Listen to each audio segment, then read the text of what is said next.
Namaste friends, welcome to Dhani Class Jayagi.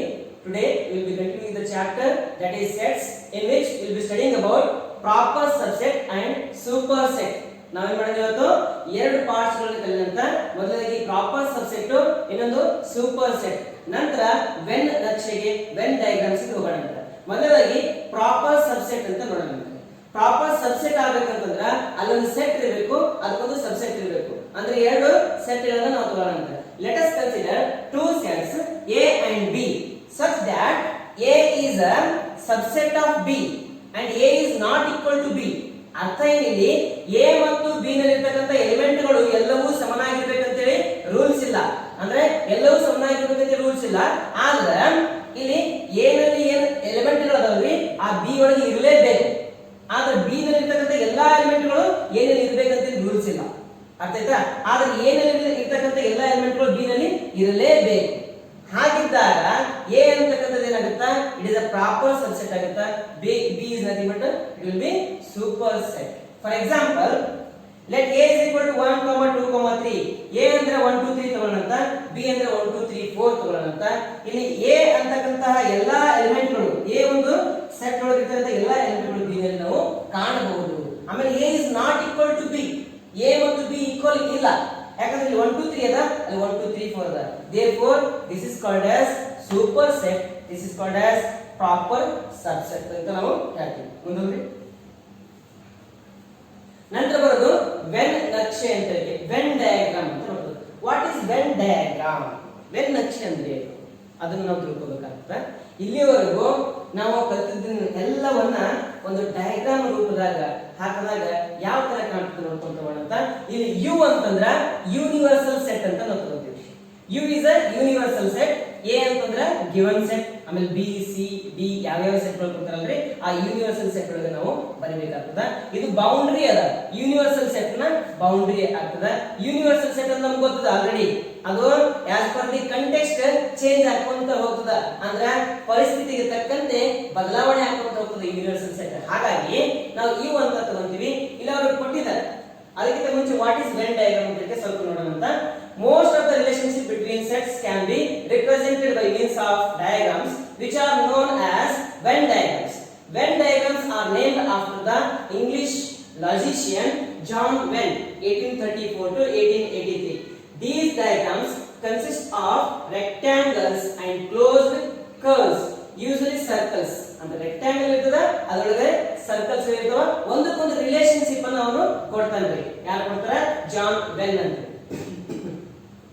ನಂತರ diagrams consist of rectangles and closed curves, usually circles. The universal set is represented usually by rectangle and is subset by circles. Its subset ಗಳು ಏನು ಮಾಡ್ತಾವೆ? Circles ಗಳಾಗಿ represent ಆಗ್ತವೆ ಅಂತ ನಾವು ಹೇಳ್ತೀವಿ. In Venn diagrams, the elements of the sets are written in their respective circles ಅಂತ ಹೇಳ್ತಾರೆ. ಓಕೆ, ಎಲಿಮೆಂಟ್ಸ್ ಏನು ಮಾಡ್ತೀವಿ? ರೆಸ್ಪೆಕ್ಟಿವ್ ಸರ್ಕಲ್ಸ್ ಒಳಗೆ ಬರ್ತಾರೆ. For example, total universal set ಅದಲ್ಲಿದ್ದು ಈ ಯೂನಿವರ್ಸಲ್ ಸೆಟ್ ಒಳಗೆ ಯಾವ್ಯಾವ ಎಲಿಮೆಂಟ್ಸ್ ಗಳು ಅದಾವ? 1 2 3 4 5 6 7 8 9 10. ಟೋಟಲ್ 1 to 10 ಅಂತಕ್ಕಂಥದ್ದು ಯೂನಿವರ್ಸಲ್ ಸೆಟ್. 1 to 10 ಅಂತ. ಆ 1 to 10 ಒಳಗ ಸೆಟ್ ಯಾವುದು?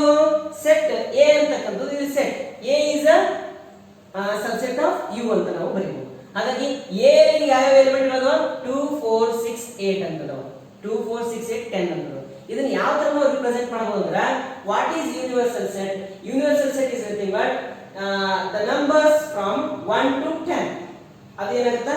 ಯೂನಿವರ್ಸಲ್ ಸೆಟ್ ಆಗುತ್ತೆ. ಆಮೇಲೆ ಎ ಅಂತಕ್ಕಂಥದ್ದು the positive even numbers from 1 to 10. Positive even numbers 2 4 6 8 10 ಆಗುತ್ತಲ್ರಿ, ಅದು ಎ ಅಂತ ಆಗ್ತದೆ.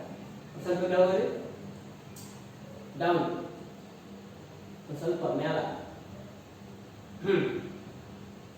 ಓಕೆ, ಇಲ್ಲದ ಇಲಿಸ್ಟ್ರೇಷನ್ ಅಂತ ಹೇಳ್ತೇವೆ. ಯು ಅಂತಂದ್ರೆ ಕೊಟ್ಟಿದ್ದಾರೆ ನೋಡ್ರಿ, 1 2 3 4 ಡ್ಯಾಶ್ ಡ್ಯಾಶ್ 10 ಅಂದ್ರೆ 10 ತನಕ ಯೂನಿವರ್ಸಲ್ ಸೆಟ್ ಅದ.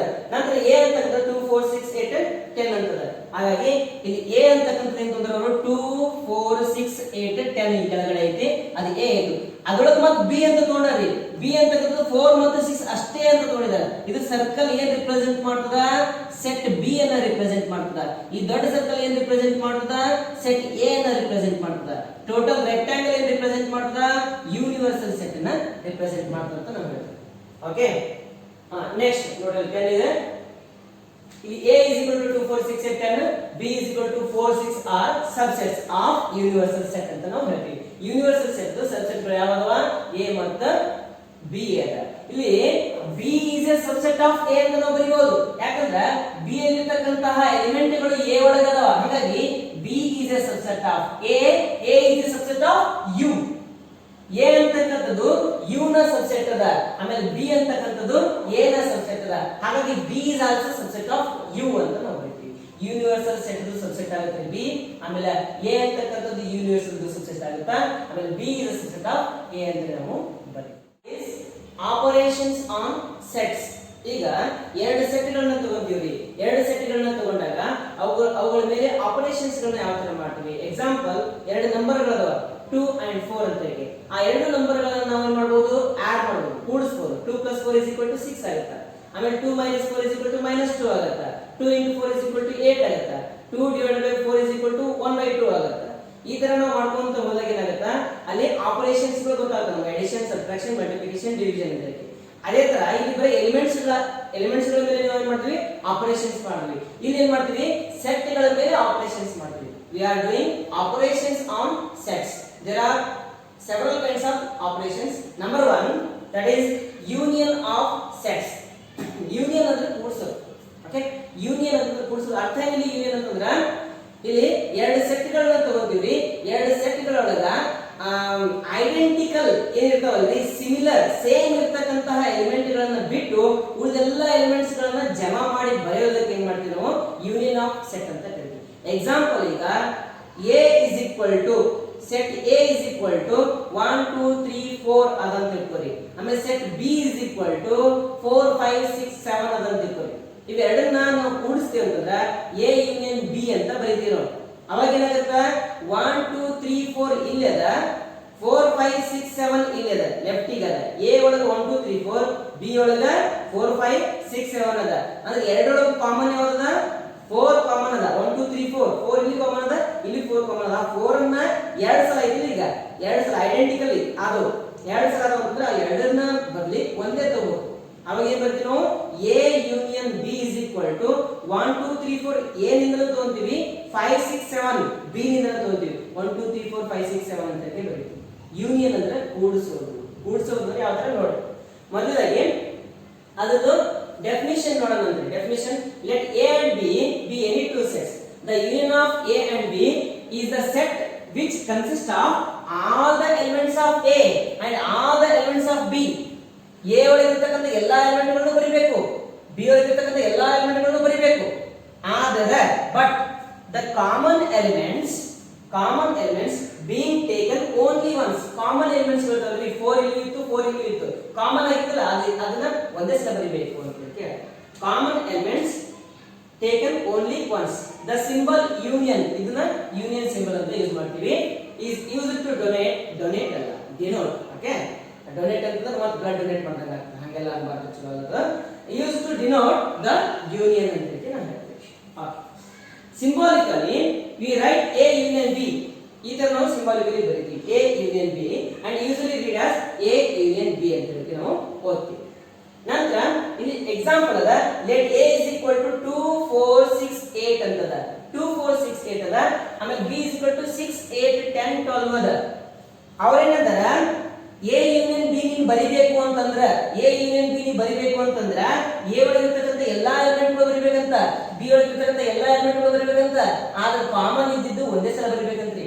ಈಗ 2 ಅದ, 2 ಬರೋಣ. a ಯೂನಿಯನ್ b ಬರೆಯಕ್ಕೆ ನೋಡಿ. 2 ಅದ, 2 ಬರ್ದಿವಿ, 4 ಅದ, 4 ಬರ್ದಿವಿ, 6 ಅದ, 6 ಬರ್ದಿವಿ, 8 ಅದ, 8 ಬರ್ದಿವಿ. ಆಮೇಲೆ ಇಲ್ಲಿ 6 ಅದ, ಹಂಗಂತ ಇನ್ನೊಂದು 6 ಬರ್ಲಿಲ್ಲ ನಾವು, ಯಾಕಂದ್ರೆ ಕಾಮನ್ ಅದ, ಅದಕ್ಕೆ ತಗೊಂಡ್ಬಿಟ್ಟಿದ್ವಿ. 8 ಅದ, ಇಲ್ಲಿ ಇನ್ನೊಂದು 8 ಬರೀಲಿಲ್ಲ. ಆಮೇಲೆ 10 ಅದ, 10 ಬರ್ದಿವಿ, 12 ಅದ, 12 ಬರ್ದಿವಿ. ಹಾಗಾಗಿ a ಯೂನಿಯನ್ b ಅಂತಂದ್ರ a ಒಳಗಿರ್ತಕ್ಕಂಥ ಎಲ್ಲಾ ಎಲಿಮೆಂಟ್ ಬರಬೇಕು, b ಒಳಗಿರ್ತಕ್ಕಂಥ ಎಲ್ಲಾ ಎಲಿಮೆಂಟ್ ಬರಬೇಕು, ಕಾಮನ್ ಇದ್ದಿದ್ದನ್ನ ಒಂದೇ ಸರಿ ಬರಬೇಕು, ಡಬಲ್ ಡಬಲ್ ಟೈಮ್ ಬರೀಬಾ. That is the a union b ಅಂತ ಹೇಳಿ ನಾವು ಹೇಳ್ತೀವಿ. Now note that the common elements 6 and 8 have been taken only once while writing. ಹೌದಾ, ಒಂದೇ ಟೈಮ್ ನಾವು ತಗೊಂಡಿದ್ದೀವಿ ಅಂತ ಕೇಳ್ತೀವಿ. ಕಳತು ಎ ಯೂನಿಯನ್ ಬಿ. ಲೆಟ್ ಇನ್ನೊಂದು ಎಕ್ಸಾಂಪಲ್ ಕೊಟ್ಟಿದ್ದಾರೆ. A is equal to A E I O U, B is equal to A I U ಅಂತ ಕೊಟ್ಟಿದ್ದಾರೆ. Show that A union B is equal to A ಅಂತ ಬರೀತಾರೆ.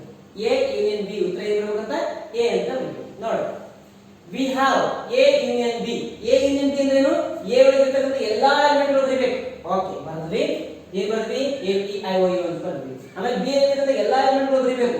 ನೋಡ್ರಿ ಏನಂದ್ರಿ? A ಕಾಮನ್ ಅದ, ಹಾಗಾಗಿ A ಬರೆದ್ವಿ. E ಇಲ್ಲಿ ಇಲ್ಲ ಅಂದ್ರೆ ಬರ್ದಿದ್ದೀವಿ, ಯಾಕಂದ್ರೆ ಮೊದಲು ಎ ಒಳಗೆ ಇರ್ತಕ್ಕಂಥ ಎಲ್ಲ ಎಲಿಮೆಂಟ್ ಬರ್ದಿದ್ದೀವಿ. ಐ ಇಲ್ಲಿಯೋದ ಕಾಮನ್ ಇದ್ದಕ್ಕೆ ಒಂದೇ ಟೈಮ್ ಬರ್ದಿದ್ದೀವಿ. ಇವು ಅದ ಕಾಮನ್ ಆಗಿ ಇದ್ದಕ್ಕೆ ಒಂದೇ ಟೈಮ್ ಬರ್ದಿದ್ದೀವಿ. ಅಂದ್ರೆ ಇಲ್ಲಿ ಅರ್ಥ ಏನಿದೆ? ಎ ಯೂನಿಯನ್ ಬಿ ಅಂತ ಬಂದಾಗ ನಮ್ಗೆ ಏನ್ ಸಿಕ್ತು? ಉತ್ತರ ಸಿಕ್ತು A E I O U ಉತ್ತರ ಸಿಕ್ತು.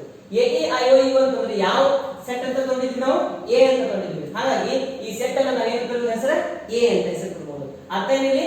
A union B can be return as A ಅಂತ.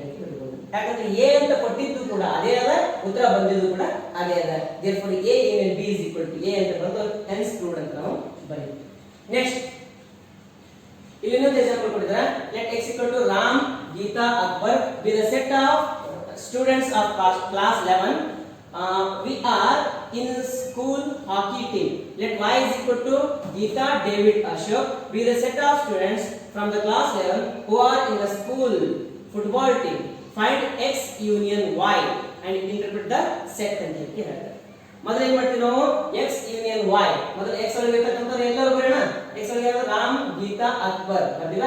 ರಾಮ್, ಗೀತಾ, ಅಕ್ಬರ್ ಮೂರು ಜನ ಬರ್ದ್ವಿ. ಆಮೇಲೆ y ಒಳಗೆ ಇದ್ದಂತ ಎಲ್ಲರೂ ಬರಬೇಕಾ? ಗೀತಾ ಆಲ್ರೆಡಿ ಅದಲ್ಲ, ಅದಕ್ಕೆ ಗೀತಾ ಒಂದು ಟೈಮ್ ಬರ್ಬಿಟ್ಟು ಮುಗಿದಾಯ್ತು. ಡೇವಿಡ್ ಬರ್ದಿವಿ, ಅಶೋಕ್ ಬರ್ದಿವಿ. This is the set of students from class 11 who are in the hockey team and also both football team ಅಂತ ಎರಡು ಟೀಮ್ ಒಳಗೆ ಕೆಲಸ ಮಾಡ್ತಾರೆ, ವರ್ಕ್ ಮಾಡ್ತಕ್ಕಂತ ವಿದ್ಯಾರ್ಥಿಗಳು. Next thus we can define the union of two sets as follows. union of two sets ಅನ್ನು ಯಾವ ತರ ನಾವು ಡಿಫೈನ್ ಮಾಡ್ತೀವಿ? ಈ ತರ ಡಿಫೈನ್ ಮಾಡ್ತೀವಿ. ಡೆಫಿನಿಷನ್ ನೋಡ್ರಿ. the union of two sets A and B is the set C which consists of all those elements which are either in A or in B including those which are in both. ಹೌದಾ? either in A ಒಳಗೆ ಇರತಕ್ಕಂತ element ಗಳನ್ನು ತಗೊಂತೀವಿ, B ಒಳಗೆ ಇರತಕ್ಕಂತ element ಗಳನ್ನು ತಗೊಂತೀವಿ, and both ಅಂದ್ರೆ ಎರಡು ಸೇರಿಕೊಂಡು ಕಾಮನ್ ಆಗಿರತಕ್ಕಂತ ಎಲಿಮೆಂಟ್ ಗಳನ್ನು ಕೂಡ ನಾವು ತಗೊಂತೀವಿ ಅಂತ ಹೇಳ್ತೀವಿ. in symbols we write A union B is equal to x x belongs to A or x belongs to B. x belongs to A ಗೂ ಇರಬೇಕು, ಆಮೇಲೆ B ಗೂ belongs ಇರಬೇಕು ಅಂತ ಹೇಳ್ತೀವಿ. The union of two sets can be represented by a Venn diagram as shown below. ಇದು union of two sets ಅಂತ ಹೇಳಿ ನಾವು ರಿಪ್ರೆಸೆಂಟ್ ಮಾಡ್ತೀವಿ. ಯೂನಿಯನ್ ಅಂತ ಈ ತರ ರಿಪ್ರೆಸೆಂಟ್ ಮಾಡಬೇಕು. ಎರಡು ಕಡೆಗೆ ನಾವು ಶೇಡಿಂಗ್ ಮಾಡ್ಕೋಬೇಕು. ಯೂನಿಯನ್ ಅಂತ ಎರಡು ಕೂಡ್ತಾ ಇದೆ, ಜಂಕ್ಷನ್ ಇದೆ. ಇದು ಜಂಕ್ಷನ್ ಏನ್ ರಿಪ್ರೆಸೆಂಟ್ ಮಾಡ್ತದ? ಈ ಜಂಕ್ಷನ್ ಕಾಮನ್ ಎಲಿಮೆಂಟ್ ಗಳು ಇದ್ದದನ್ನ ರಿಪ್ರೆಸೆಂಟ್ ಮಾಡ್ತದ. ಅಲ್ಲಿ 6 8 ಕಾಮನ್ ಇತ್ತು, ಆಮೇಲೆ ಇನ್ನೊಂದರಾಗ ಗೀತಾ ಕಾಮನ್ ಇದ್ರು, ಅದೆಲ್ಲ ಈ ಜಾಗದಾಗ ಬರ್ತಾರೆ. ಈ ಕಡೆ ಎ ಗೂ ಅವರು ಹೊಂದಾಣಿಕೆ ಆಗ್ತಾರೆ, ಬಿ ಗೂ ಹೊಂದಾಣಿಕೆ ಆಗ್ತಾರೆ. ಈ ಕಡೆ ಹಾಕಿ ಟೀಮ್ ನಲ್ಲೂ ಆಡ್ತಾರೆ ಗೀತಾ, ಈ ಕಡೆ ಇನ್ನೊಂದು ಯಾವ್ದು ಫುಟ್ಬಾಲ್ ಟೀಮ್ ನಲ್ಲೂ ಗೀತಾ ಆಟ ಆಡ್ತಾರೆ. ಹಾಗಾಗಿ ಗೀತಾ ಮಿಡಲ್ ಬರ್ತಾರೆ. 6 8 ಅಂತಕ್ಕಂಥದ್ದು ಎ ಒಳಗೂ ಇತ್ತು, 6 8 ಅಂತಕ್ಕಂಥದ್ದು ಬಿ ಒಳಗಿತ್ತು, ಹಾಗೆ ಅವೆರಡು ಮಿಡಲ್ ಬರ್ತವೆ. ಹಾಗಾಗಿ this is the representation for A union B. A union B representation ನಾವು ಈ ತರ ಮಾಡಬೇಕು. ನೆನ್ಪಿಟ್ಕೊಳ್ರಿ, ಈ ಒಂದು ಸ್ಕ್ವೇರ್ ಬಾಕ್ಸ್ ನೆನ್ಪಿಟ್ಕೊಳ್ರಿ, ಯು ನೆನ್ಪಿಟ್ಕೊಳ್ರಿ, ಎ ಬಿ ಅಂತಕ್ಕಂಥ ಎರಡು ಸೆಟ್ ಗಳನ್ನ ನೆನ್ಪಿಟ್ಕೊಳ್ರಿ. ಆಮೇಲೆ ಸರ್ಕಲ್ಸ್ ಗಳು, ಆಮೇಲೆ ಶೇಡಿಂಗ್. ನಂತರ next some properties of the operations of union. ಈಗ ಯೂನಿಯನ್ ಆಪರೇಷನ್ ಮಾಡಿದ್ವಿ. ಯೂನಿಯನ್ ಆಪರೇಷನ್ ಮಾಡಿದಾಗ ಒಂದಿಷ್ಟು ಪ್ರಾಪರ್ಟೀಸ್ ಸಿಗ್ತವೆ ನಮ್ಗೆ. ಪ್ರಾಪರ್ಟೀಸ್ ಅಂತಂದ್ರ ಗುಣಲಕ್ಷಣಗಳು ಅಂತ ಹೇಳಿ ನಾವು ಹೇಳ್ಬೋದು. ಈಗ ಎಡಿಷನ್ ಪ್ರಾಪರ್ಟೀಸ್ ಬರ್ತದ. 1 + 0 = ಏನು ಬರ್ತದ್ರಿ? 1 ಅಂತ ಬರ್ತದೆ. ಹೌದಾ? ಅದಕ್ಕೆ ಏನಂತೀವಿ ನಾವು? ಐಡೆಂಟಿಟಿ ಅಂತ ಕರಿತೀವಿ. ನಾವು ಐಡೆಂಟಿಟಿ ಲಾ ಅಂತ ಕರಿತೀವಿ. 1 + 0 = 1 ಬಂದಾಗ ಎಡಿಟಿವ್ ಐಡೆಂಟಿಟಿ ಅಂತ ಕರಿತೀವಿ. ಎಡಿಟಿವ್ ಐಡೆಂಟಿಟಿ ಅದು ಕನ್ನಡದಾಗ ಏನೋ ಅಂತಾರ, ಸ್ವಲ್ಪ ವಿಚಾರ ಮಾಡಿ ನೀವೇ ನಾನು ಹೇಳಿದಾಗ. ನಂತರ A union B is equal to B union A. This is the commutative law. Commutative law ಅಂತಂದ್ರೆ ಈಗ ನಾವು A union B ಅಂತ ಮಾಡಿದಾಗ ನಮಗೆ ಒಂದು ಸೆಟ್ ಸಿಗ್ತದೆ. B union A ಮಾಡಿದಾಗೂ ಸೆಟ್ ಸಿಗ್ತದ. ಅವೆರಡು ಈಕ್ವಲ್ ಇರ್ತಾವ ಅಂತ ಹೇಳ್ತಾರೆ. ಇದು ಪ್ರಾಪರ್ಟಿ, ಆಲ್ರೆಡಿ ಪ್ರೂವನ್ ಪ್ರಾಪರ್ಟಿ. ಇದು A union B is equal to B union A. This is the commutative law on operations of sets under union. Union operations of sets under commutative law. A union B is equal to B union A ಅಂತ ನಾವು ಬರೀತೀವಿ. Next A union B union C is equal to A union B union C ಅಂತಿದೆ. Associative ಲಾ ಅಂತ ನಾವು ಹೇಳ್ತೀವಿ. ಅಂದ್ರೆ ಮೊದಲು ಏನು ಮಾಡಬೇಕು, ನಾವು A ಮತ್ತು B ಗಳ ನಡುವೆ ಯೂನಿಯನ್ ಫೈಂಡ್ ಔಟ್ ಮಾಡಬೇಕು. ಬಂದಂತಹ ಆನ್ಸರ್ ಜೊತೆಗೆ C ಜೊತೆ ಯೂನಿಯನ್ ಮಾಡಬೇಕು. ಅವಾಗ final answer left hand side ಸಿಗ್ತದೆ. ಆಮೇಲೆ A ಆಸ್ ಇಟ್ ಇಸ್ ಇತ್ತು, B ಯೂನಿಯನ್ C ಮಾಡಿದಾಗ ಏನು ಸೆಟ್ ಬರ್ತದಲ್ರಿ, ಆ ಸೆಟ್ ನಿಂದ A ಜೊತೆ ಯೂನಿಯನ್ ಮಾಡಿದಾಗ ನಮಗೆ ಆನ್ಸರ್ ಬರ್ತದ. ಎರಡು ಈಕ್ವಲ್ ಇರ್ತಾವ ಅಂತ ಹೇಳ್ತೀವಿ. ಅದಕ್ಕೆ ನಾವು ಅಸೋಸಿಯೇಟಿವ್ ಲಾ ಅಂತ ಹೇಳ್ತೀವಿ. ನೆಕ್ಸ್ಟ್ ಬರೋದು A union 5 is equal to A. 5 ಅಂದ್ರೆ ನಲ್ ಸೆಟ್. ಅಂದ್ರೆ ಇಲ್ಲಿ A ಒಳಗಿರ್ತಕ್ಕಂತಹ ಎಲ್ಲಾ ಎಲಿಮೆಂಟ್ ಬರೀಬೇಕು, ನಲ್ ಒಳಗಿರ್ತಕ್ಕಂಥ ಎಲ್ಲಾ ಎಲಿಮೆಂಟ್ಗಳು ಬರೀಬೇಕು. ನಲ್ ಒಳಗೆ ಏನಿರ್ತಾವ್ರಿ, ನಲ್ ಒಳಗೆ ಎಲಿಮೆಂಟ್ಗಳು ಇರಂಗಿಲ್ಲ, ನಲ್ ಸೆಟ್ ಇರುತ್ತೆ. ಹೌದಾ? 5 ಸೆಟ್ ನಲ್ ಸೆಟ್. ನಲ್ ಸೆಟ್ ಒಳಗೆ ಎಲಿಮೆಂಟ್ಸ್ ಇರಂಗಿಲ್ಲ ಅಂದ್ರೆ ನಾವು A ಒಳಗಿರ್ತಕ್ಕಂಥ ಎಲ್ಲಾ ಎಲಿಮೆಂಟ್ಸ್ ಅವೇ ಫೈನಲ್ ಆಗಿ ಬರ್ತದ. ಅವೇ ಫೈನಲ್ ಆಗ್ತದೆ ಅರ್ಥ ಇಲ್ಲಿ A union 5 is equal to A ಅಂತ ನಾವು ಬರೀಬಹುದು. A union null set is equal to A. Therefore null set is 0 ಅಂತ ನಾವು ತಗೋಬಹುದು. ಐಡೆಂಟಿಟಿ ಲಾ ಅಂತ. ಐಡೆಂಟಿಟಿ ಲಾ ಹೌದಾ? 1 plus 0 is equal to 1 ಅಂತ ಬರೀತೀವಲ್ಲ, identity law of identity element. ಹೌದಾ? ಅದೇ ಎಲಿಮೆಂಟ್ ಬರ್ತದೆ ವಾಪಸ್, ಅವೇ ಎಲಿಮೆಂಟ್ಗಳು ಬರ್ತಾವೆ ವಾಪಸ್. Identity 5 is the identity of union. 5 ಅಥವಾ null set is the identity of union ಅಂತ ನಾವು ನೆನಪಿಡಬಹುದು. ನೆಕ್ಸ್ಟ್ ಬರೋದು A union A is equal to A. This is called as idempotent law ಅಂತ ಕರೀತೀವಿ. A union A is equal to A ಅಂತ ಅರ್ಥ ಇಲ್ಲಿ A ಅಲ್ಲಿರ್ತಕ್ಕಂಥ ಎಲಿಮೆಂಟ್ಗಳನ್ನ ಎಲ್ಲ ಮೊದಲು ಆಮೇಲೆ ತಗೋ, ಫಸ್ಟ್ ತಗೋ, ಆಮೇಲೆ ಅದ್ರ ಜೊತೆ ಯೂನಿಯನ್ ಮಾಡಿ. A ಯೂನಿಯನ್ ಮಾಡಿದಾಗ ಏನಾಗ್ತದ, ಎಲ್ಲ ಕಾಮನ್ ಆಗಿ ಬರ್ತಾವ. ಎಲ್ಲ ಕಾಮನ್ ಆಗಿ ನಮ್ಗೆ ಏನು ಸಿಗ್ತದ ಅನ್ಸುತ್ತೆ, ಏನೇ ಸಿಗ್ತದ. ಹಾಗಾಗಿ ಐಡೆಂಪೋಟೆಂಟ್ ಲಾ ಅಂತ ನಾವು U union A is equal to U. Universal set ಇರ್ತಕ್ಕಂಥ ಎಲ್ಲ ಎಲಿಮೆಂಟ್ಗಳು ತಗೋ, ಆಮೇಲೆ ಏನಿರ್ತಕ್ಕಂಥ ಎಲ್ಲ ಎಲಿಮೆಂಟ್ಗಳು ತಗೋ. ಎಲ್ಲ ಅವಾಗ ಏನಾಗ್ತದೆ, ಯೂನಿವರ್ಸಲ್ ಸೆಟ್ ಅಂದ್ರೆ ಅದ್ರೊಳಗೆ ಎಲ್ಲ ಎಲಿಮೆಂಟ್ಗಳು ಇದ್ದೇ ಇರ್ತವೆ ಆಲ್ರೆಡಿ. ಅದರಲ್ಲೂ ಏನ ಎಲಿಮೆಂಟ್ಗಳು ಕಂಪೇರ್ ಮಾಡಿದಾಗ ಕಾಮನ್ ಆಗಿ ಸಿಕ್ಬಿಡ್ತಾವೆಲ್ಲ. ಕಾಮನ್ ಆಗಿ ಸಿಕ್ಬಿಡ್ತಾ ಅರ್ಥನಲ್ಲಿ ಯೂನೇ ವಾಪಸ್ ಬಂದ್ಬಿಡ್ತು ನಮ್ಗೆ. ಇದಕ್ಕೆ ನಾವು ಲಾ ಆಫ್ ಯೂನಿವರ್ಸಲ್ ಸೆಟ್ ಅಂತ ಕರೀತೀವಿ. ಓಕೆ, ನೆಕ್ಸ್ಟ್ ಒಂದು ವಿಡಿಯೋದೊಳಗೆ ಇಂಟರ್ಸೆಕ್ಷನ್ ಆಫ್ ಸೆಟ್ಸ್ ನೋಡೋಣ. ಆಮೇಲೆ ಒಂದಿಷ್ಟು ಪ್ರಾಬ್ಲಮ್ಸ್ ನೋಡೋಣ. ವಿಡಿಯೋ ಚೆನ್ನಾಗಿ ಸಿಕ್ಕಿದ್ರೆ ಲೈಕ್ ಮಾಡಿ, ಕಮೆಂಟ್ ಮಾಡಿ, ಶೇರ್ ಮಾಡಿ, ಸಬ್ಸ್ಕ್ರೈಬ್ ಮಾಡೋದು ಮರಿಬೇಡ್ರಿ. ಧನ್ಯವಾದ.